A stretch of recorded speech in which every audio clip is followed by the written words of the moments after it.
Hey, this is Courtney. Welcome back to my channel, HR Unicorn Life.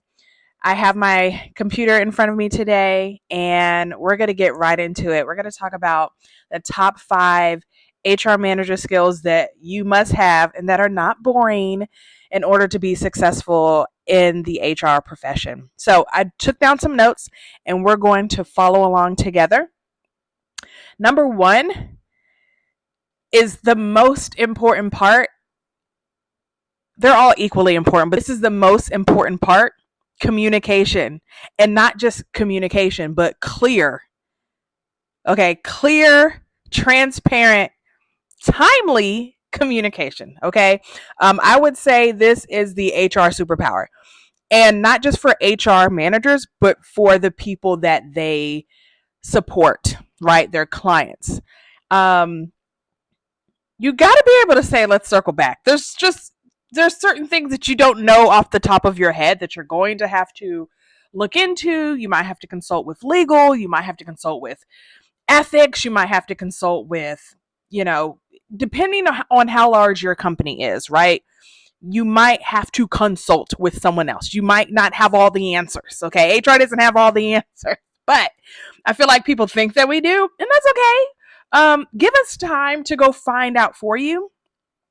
And but it's everything. Communication is everything, whether it's coaching a leader, giving feedback, um, really navigating tricky situations and doing it with grace. So, first, number one, definitely communication. Okay. Second one would be emotional intelligence, and not just emotional intelligence, like having psychological safety and being able to fill the space and make people comfortable so that they feel like they have psychological safety, right? So, in order to do that, you must have emotional intelligence.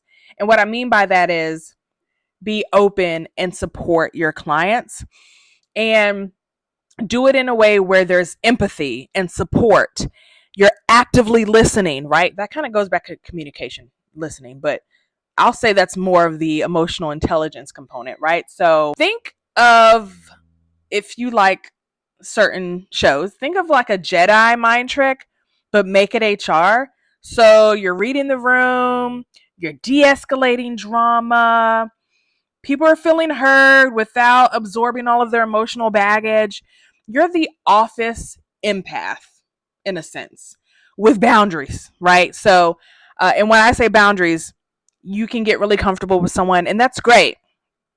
However, don't invite me to the happy hour after work because my HR hat doesn't turn off. So, that kind of goes back to a previous video where I was talking about, is HR your friend? But be mindful that they need those boundaries for your sake and for their own, really. So, number 2, emotional intelligence. All right. 3, business acumen, financial acumen. You have to know the business. You have to know who you're supporting, your clients, right? And it's not just, compliance and cupcakes. You've got to know your KPIs, right? You got to know from your KPIs the return on investment, right? And guess what? HR is a business partner, You need to understand how your work drives impact, how supporting staffing drives certain results, right? And so numbers do matter. They actually matter. So keep that in mind. Problem solving. That should probably be number 1. But all of those play a part. So problem solving is in your HR toolkit. It should be. If it's not, that's something you got to be able to do, okay? So um let's be real. Let's just come here. Let's be real, okay? Let's be real. Um if something wild is happening, and it does happen quite often, especially in human resources, as far as like the types of things that you have to do, it might get a little messy. Something ended up in your inbox and now you have to investigate, right? Policies, gray area, employee concerns. The whole thing about that is that problem solving aspect is you have to be quick, intentional, calm, yet creative. Like MacGyver with an employee handbook. And if people know me, they know I can put stuff together like MacGyver, or get things situated, or get through things like MacGyver. Number 5, we're getting to the finish line. Adaptability.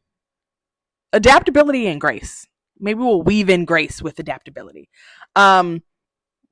You're going to have to be able to support a plethora and a diverse amount of things, from onboarding to employee relations concerns to safety concerns to, in the unfortunate time when things like this happen, layoffs and letting people go.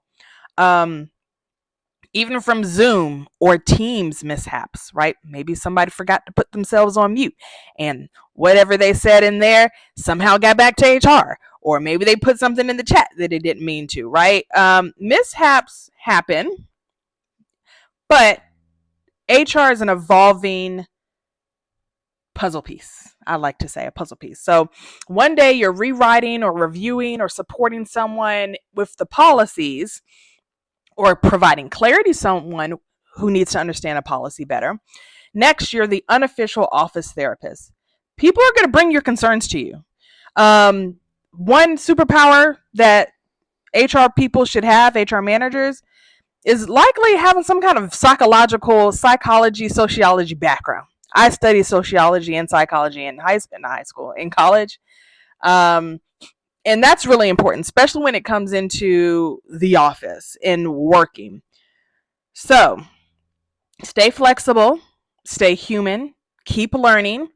But really, those are the 5. And I'm just going to recap it really quick.